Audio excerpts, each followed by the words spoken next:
ఆయన నిర్వాహకం చేసి నిర్ణయం తీసుకున్న ఆయనేమో వస్తలేడు హౌస్కు. వీళ్ళని పట్టుకొని ఎన్నిసార్లు అనాలి అధ్యక్ష అని మాకే ఆశకు వస్తుంది. అసలు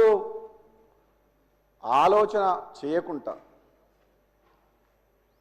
విద్యుత్ రంగంలో ఆ రోజున్న పరిస్థితి దృష్టిలో పెట్టుకొని తెలంగాణ పునర్విభజన చట్టంలో 4000 మెగావాట్ల పవర్ ప్లాంట్ ఎన్టీపీసీ పెడతామని చెప్పి వాళ్ళ ఇన్వెస్ట్మెంట్తో పెడతామని చెప్పినా సరే, వాళ్ళు ఒప్పుకున్నా సరే, వాళ్ళు ముందుకొచ్చినా సరే కనీసం సహకరించకుండా పెట్టకపోవడమే కాక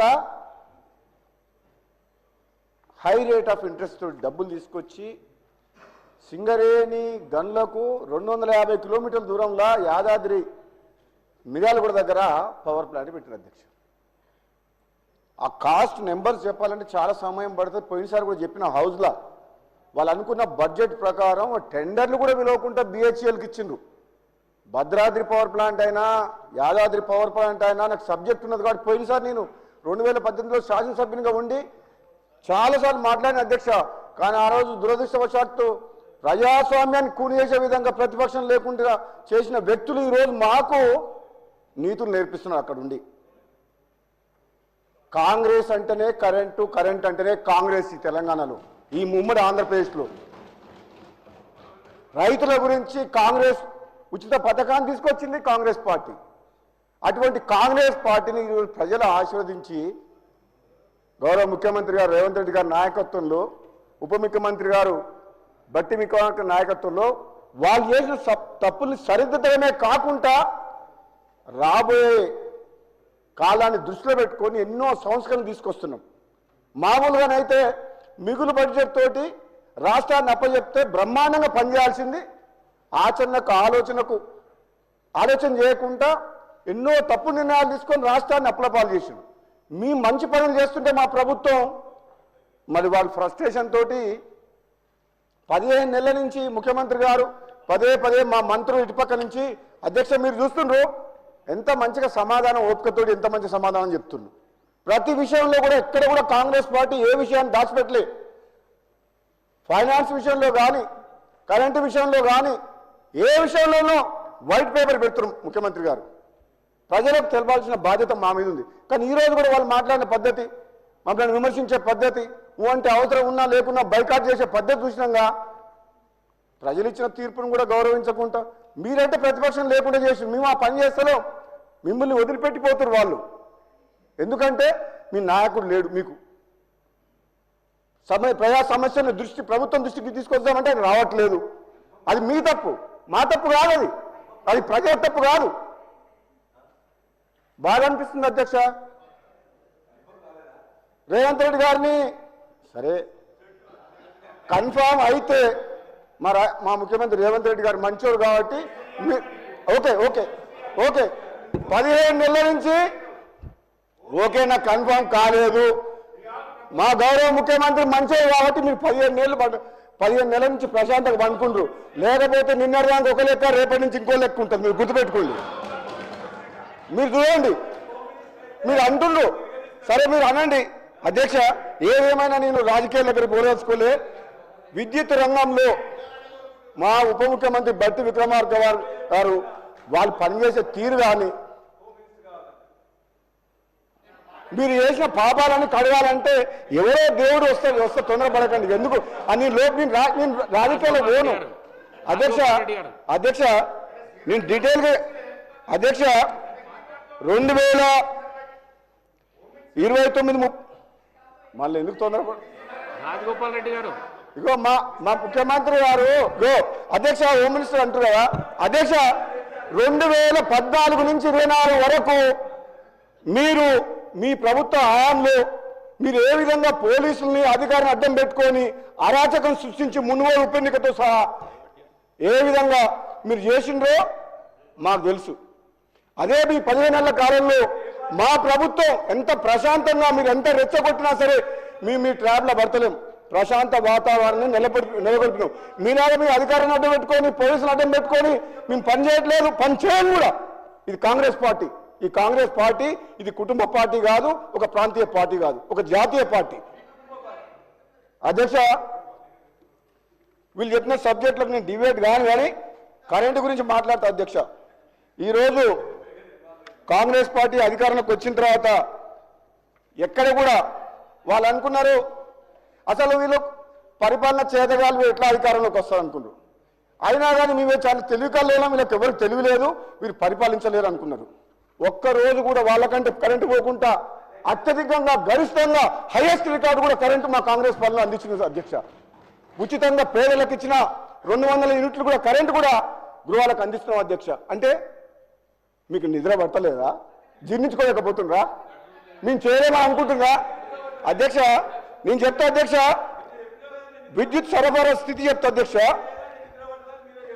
పల్లరాజేశ్వరరెడ్డి గారు ప్లీజ్ మీకు please please please please please Yadadri power plant విషయంలో కానీ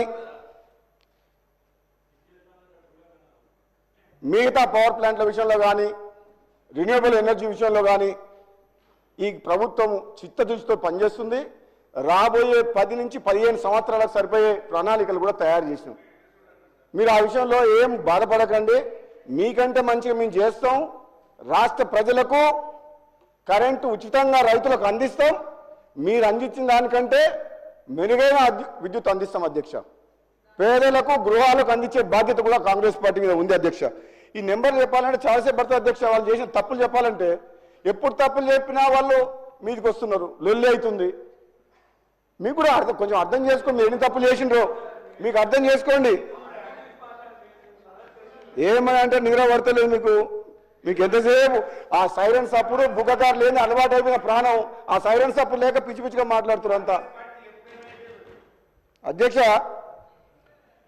ఈ యాదాద్రి పవర్ ప్లాంట్ విషయంలో కూడా అధ్యక్ష, ముఖ్యమంత్రి గారు స్వయంగా మా బట్టి విక్రమార్క గారు క్లోజ్ మానిటరింగ్ చేసి ఆనాడు అత్యధిక రేట్లకు అప్పు తీసుకొచ్చి స్టార్ట్ చేస్తే అది ఈరోజు 9 రూపాయలు చేంజ్ పడుతుంది అధ్యక్ష యూనిట్కు.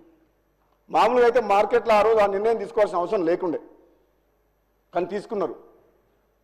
ఛత్తీస్గఢ్ పవర్ ప్లాంట్ వాళ్ళ దగ్గర పవర్ పర్చేజ్ అగ్రిమెంట్ విషయంలో కూడా తప్పు నిర్ణయమే.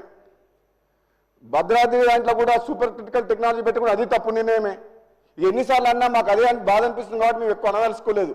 కానీ ఒక మాట చెప్తున్నాం అధ్యక్ష, ప్రజలు మాకు అధికారం ఇచ్చారు కాబట్టి కరెంట్ అనేది మీకు అధ్యక్ష ఇది మనం నిజ జీవితంలో ప్రతిరోజు అది లేని ఒక్క రోజు కూడా మన ఒక్క నిమిషం కూడా గడవదు అధ్యక్ష. అటువంటి విద్యుత్ విషయంలో తప్పకుండా మేము ఒక బాధ్యతగా ముందుకు పోతున్నాం అధ్యక్ష. ఎక్కువ సమయం తీసుకోవడం అధ్యక్ష. అదేవిధంగా ఈ హోమ్ డిపార్ట్మెంట్ గురించి అధ్యక్ష,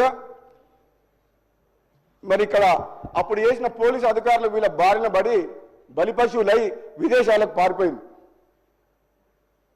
మొత్తం అధికారిని అడ్డం పెట్టుకొని పోలీసు యంత్రాంగాన్ని అధికం పెట్టుకొని అందరి ఫోన్లు ట్రాప్ చేసి ఆఖరికి మున్గోడు ఉప ఎన్నికలు గెలవాలంటే గత్యంతరలేని పరిస్థితుల్లో ఫోన్ ట్రాప్ చేసి వాళ్ళ పాపం ఈరోజు అధికారులందరూ వీళ్ళ అధికార దాహానికి బలైపోయారు అధ్యక్ష. వీళ్ళు ఇప్పుడు మాట్లాడితే మేము ఏం చెప్పాలి అధ్యక్ష? వీళ్ళకు మాకు చెప్తుర్రు అధికార దుర్వినియోగం అంటే ఈ భారతదేశ చరిత్రలో అది బీఆర్ఎస్ పార్టీ 10 ఏళ్ల పాలన జరిగింది. అక్రమాలు, దుర్మార్గాలు, అవినీతి, దోపిడీ, అహంకారపూరితమైన పరిపాలన సాగిందంటే ఈ భారతదేశ చరిత్రలో అది బీఆర్ఎస్ పార్టీ 10 ఏళ్ల కాలం. ఇది నిజం, ఇది నిజం. మొత్తం ప్రజాస్వామ్యం కూని కాబట్టదంటే ఈ భారతదేశ చరిత్రలో ఇది బీఆర్ఎస్ పార్టీ. మేము మాట్లాడితే బాగా అనిపిస్తుంది అధ్యక్ష. వాళ్ళు ఒప్పుకోరు, ఒప్పుకున్నా ఒప్పుకోకున్నా ఆనాడు లా అండ్ ఆర్డర్ అధ్యక్ష, ఏ రాష్ట్రమైనా ఏ దేశమైనా డెవలప్ కావాలంటే, ఇన్వెస్ట్మెంట్స్ రావాలంటే, ఎంప్లాయ్మెంట్ క్రియేట్ కావాలంటే లా అండ్ ఆర్డర్ కరెక్ట్గా ఉండాలి. మీ దగ్గర మీ 10 ఏళ్ల నెంబర్ చెప్పమంటారా? 10 ఏళ్ల కాలంలో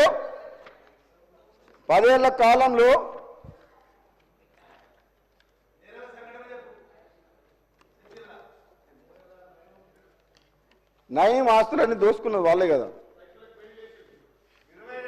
అధికార లెక్కల ప్రకారం తెలంగాణ రాష్ట్రంలో 2014 నుంచి 2023 వరకు 8,742 హత్య కేసులు నమోదైన అధ్యక్ష. అదే కాలంలో 18,246 అత్యాచారం కేసులు, 1,30,521 దొంగతనాలు, 469 దోపిడీలు, 5,051 లూటీలు, ఇంకా బీఆర్ఎస్ నేతల ఒత్తిడితోటి ఎన్నో కేసులు రికార్డు కూడా చేయలేదు వాళ్ళు పోలీసుల ఒత్తిడితోటి.